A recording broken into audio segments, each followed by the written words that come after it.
La phase 1 du projet comme la phase 2 consistait à mettre en place des indicateurs de suivi des politiques publiques en matière de sécurité alimentaire et en matière de nutrition au Sénégal. Et pendant la phase 2, les résultats obtenus pendant la phase 1 ont permis de se rendre compte que la mise en place d'indicateurs était extrêmement centrale dans la mise en œuvre performante des politiques publiques, notamment dans le cadre du PSE.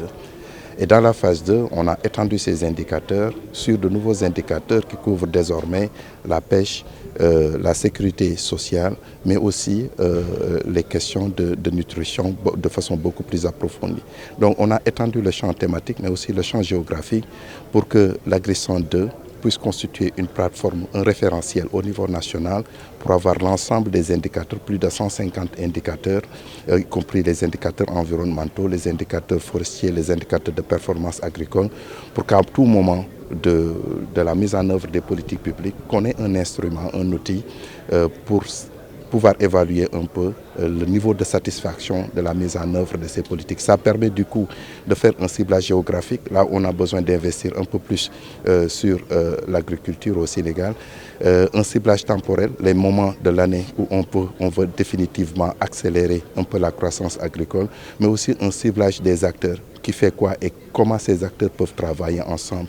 Donc c'est une initiative qui est assez unique du fait que ça met en œuvre disons une coalition de volonté, une convergence de plusieurs institutions qui travaillent de façon concertée sur des indicateurs standardisés, une harmonisation des approches pour pouvoir offrir à la politique publique, le PSE, un cadre référentiel qui permet de suivre un peu les politiques publiques en Bénin. Les résultats probants, c'est que avant, toutes les données étaient de façon sectorielle gardées par des institutions. Il était très difficile d'interroger une base de données qui vous donne toutes les informations de façon instantanée. Et ça, c'est important parce que la mise en œuvre des politiques nécessite un certain niveau d'opérationnalisation, de l'acquisition des données, mais aussi de l'application de ces données en information pour pouvoir orienter les politiques publiques. Et le travail du CSE consiste à dire, au lieu de travailler de façon séparée, mettons tous nos efforts ensemble et créons une plateforme qui constitue un réceptacle, un espace du donner et du recevoir de toutes les données pertinentes par rapport à la sécurité alimentaire. Le résultat probant ici, c'est un résultat de réorganisation de l'approche des politiques publiques qui consiste maintenant à créer des convergences plutôt que laisser les divergences qui ne font que retarder les processus et créer des duplications. Et ça nous permet donc d'optimiser les ressources humaines que nous avons au lieu de faire le même travail que nos collègues font.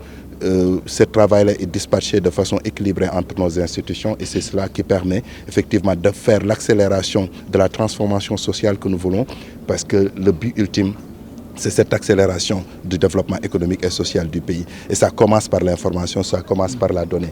Et ça, c'est une activité qui n'a pas existé avant. À chaque fois qu'on interrogeait des projets, on recommençait à zéro.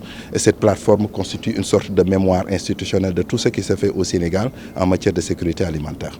Comme cela vient d'être indiqué, il s'agit d'une deuxième phase. Donc on a décidé de s'engager davantage parce que la première phase avait été un succès. D'une manière générale, un projet qui marche, on a envie de poursuivre notre appui. Et aussi parce que dans sa première phase, c'est un projet qui répond et qui est capable de produire des informations essentielles. Comme vous le savez, la sécurité alimentaire, c'est un enjeu clé pour le Sénégal et pas seulement pour le Sénégal. C'est un enjeu clé, je dirais, pour la santé des populations, c'est un enjeu clé pour le dynamisme économique du pays, c'est un enjeu clé pour la souveraineté alimentaire du pays, donc c'est quelque chose qui est très important. Et comme vous le savez, quand on parle de sécurité alimentaire ou quand on parle d'économie alimentaire, on parle de quelque chose qui est multidimensionnel, multisectoriel. Et c'est là où il est essentiel d'avoir une connaissance fine des réalités du terrain dans ces différentes dimensions, sur ces différentes thématiques, de manière à être capable d'offrir aux autorités, au gouvernement, les moyens d'avoir une vision réaliste et claire de la situation afin de pouvoir piloter au plus près et de la manière la plus fine possible les stratégies nationales qui concourent à renforcer la sécurité alimentaire et qui s'inscrivent dans la dynamique du plan Sénégal émergent. Donc la production d'informations fines et précises sur les différentes thématiques qui parfois, malheureusement, souvent ne se parlent pas suffisamment. Donc cette plateforme permet de collecter dans les différents secteurs concernés ces éléments et de les traiter conjointement. Et là, on a une force de frappe en termes de prise de décision politique qui est sans égale.